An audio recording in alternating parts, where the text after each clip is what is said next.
Hey there, creepy peeps, and welcome back to my channel. Today we are going to be talking about Lords of Chaos. So some quick disclaimers here, which I feel like are necessary to the rest of the video so you know kind of where I'm coming from.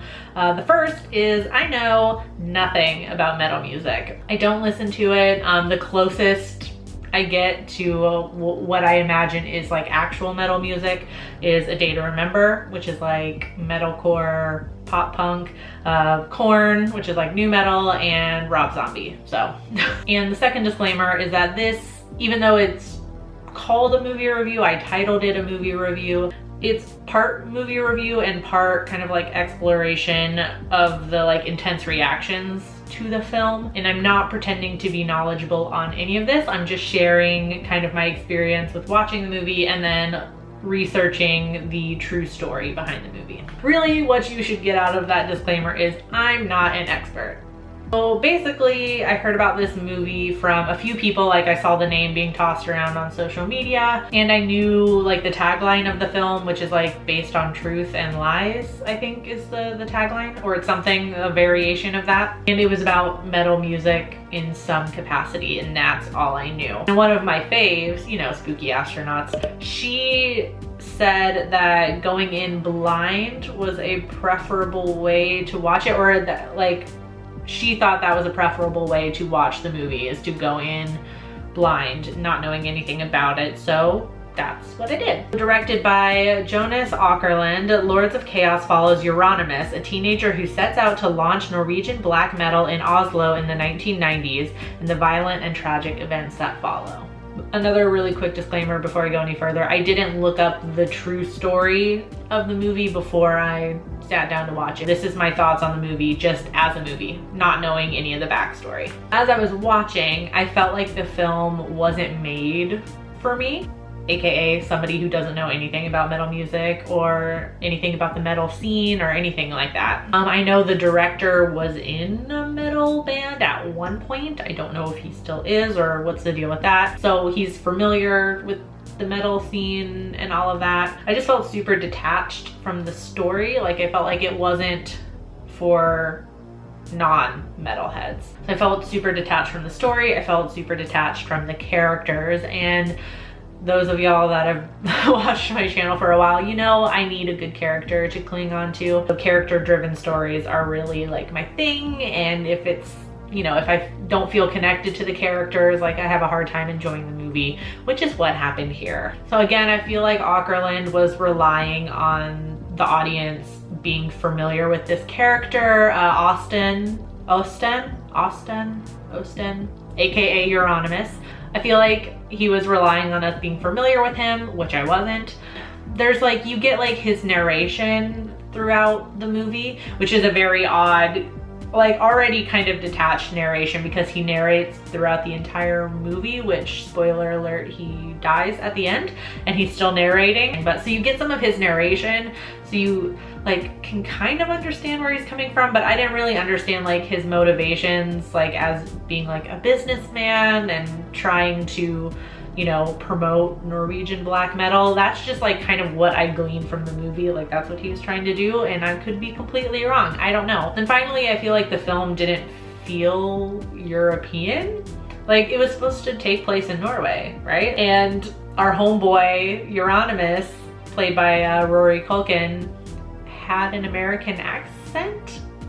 Again, as I'm watching the movie, I don't know anything about him. I still don't really know anything about him, like the real person, but I did see from, you know, the internet, he was born in Norway. So I can't imagine that even if he could speak English, he had a full-on American accent. Maybe that was like the director's attempt to make the film more universal for everybody, but I feel like it just felt weird. Like, I just felt like it was a really odd choice. Like, it felt like, it didn't feel like the movie was taking place in Norway. It didn't feel like the movie was about a Norwegian black metal band.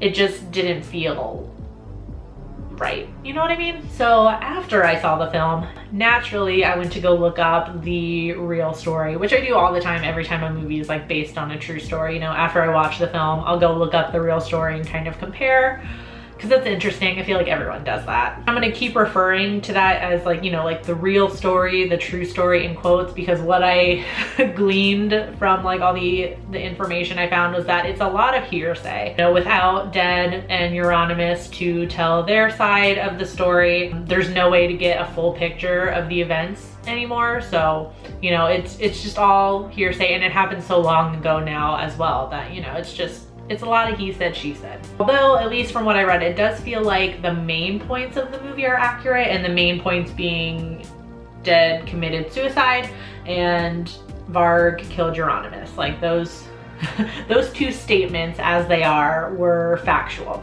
you know, from what I found out. Everything else I couldn't either find a confirmation of the events, or there's many interpretations of the events. So that's why I'm saying, like, I feel like it's just a lot of hearsay. It's a lot of different people's interpretations on what happened. I did find out that Varg, the real Varg, not the one from the movie, has a YouTube channel.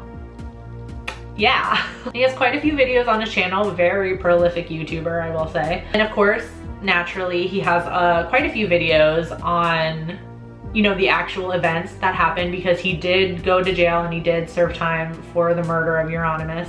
Of course, he has videos on his thoughts on the film, Lords of Chaos. I watched three of them were kind of like his thoughts on the film, and one of them was, you know, his side of the story, like from the actual story, from killing Austin. And all I'm gonna say on it, because I really just want to wash my brain after finding this channel, I'll just say there are a few things that he said that disturbed me, and the comment section of some of these videos were even more disturbing. So that's all I'm gonna say on that. I'm not gonna go into specifics. I just want to wipe that from my brain. And it also kind of just confirmed my thoughts that, like, all of these events at this point in time are a lot of hearsay. It's just a lot of different people's interpretations on the story.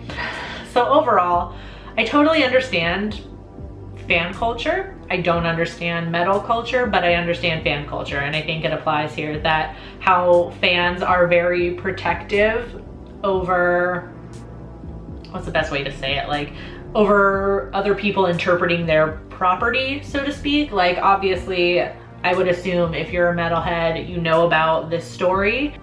So, you know, seeing somebody else's interpretation of it, like I said, fans get protective. So I can understand the intense reactions to the movie, and how a lot of metal fans are coming out and, you know, they're dragging the film through the mud because of its inaccuracies and things like that. As a film, I didn't like it. And like I said many times now, I feel like the actual situation is a lot of hearsay. So as far as I can glean from some of the interviews I read with the director, apparently he knew Dead at one point, wasn't actually involved in the events in any capacity. So, you know, the film, again, is just one person's interpretation of the events. That's what I feel like. So as a movie, as a whole, I give this film a 2 out of 5.